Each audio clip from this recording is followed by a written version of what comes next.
বন্ধুরা, রোজকার আগাম আপডেট পেতে এপিসোড আড্ডাতে অবশ্যই জয়েন করুন। আজকের বাবলি সুন্দরী এপিসোডটি ছিল অত্যন্তময় দুঃখজনক ব্যাপার। আমরা আগামী পর্বে দেখে ফেলেছি বেবি ঘুমের মধ্যে হাঁটতে হাঁটতে পড়ে গেছিল সিঁড়ি থেকে এবং তারপরেই তাকে হসপিটালে নিয়ে যাওয়া হয়।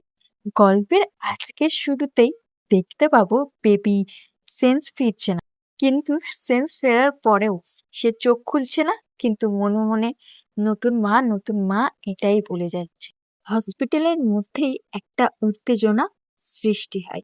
মিমি রেগে গিয়ে সুন্দরকে দোষ দিতে থাকে।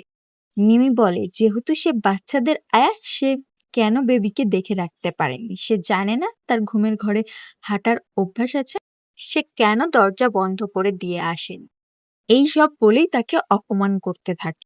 কিন্তু সুন্দরও তাকে বলে আমিও এই ঘটনার জন্য খুবই কষ্ট পেয়েছি, কিন্তু এর জন্য আমি দায়ী নই। এমনকি সে জ্বলন্ত প্রদীপ নিয়েও হাতে ঠাকুরের সামনে পুজো দিতে থাকে।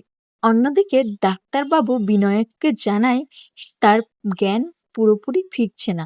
অপারেশন সাকসেসফুল হলেও তার বাঁচার ইচ্ছা নেই। এতটুকু বাচ্চাকে বাঁচার ইচ্ছা কেন থাকবে না, তার ইচ্ছাটা পূরণ করতেই হবে। বিনায়ক প্রথমে রাজি না থাকলেও বাধ্য হয় পরে রাজি হতে। আর ঠিক এই পরিস্থিতিকে কাজে লাগায় তার দুই বৌদি রেষারেষিতে একজনের দিদির সাথে আর একজনের বোনের সাথে বিয়ে দিতে চায় বিনায়ককে। এবার দেখার বিষয় কি হতে চলেছে পরবর্তী এপিসোড।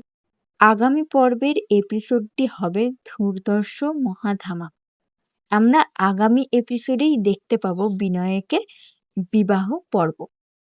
তবে তার আগে আমার চ্যানেলে যারা নতুন, অবশ্যই আমার চ্যানেলটিকে সাবস্ক্রাইব করে আমাদের পাশে থাকবেন, যাতে করে আগামী উত্তেজনাময় মহাবিবাহ ধামাকাদার এপিসোড সবার আগে তোমরা দেখতে পারো। ধন্যবাদ।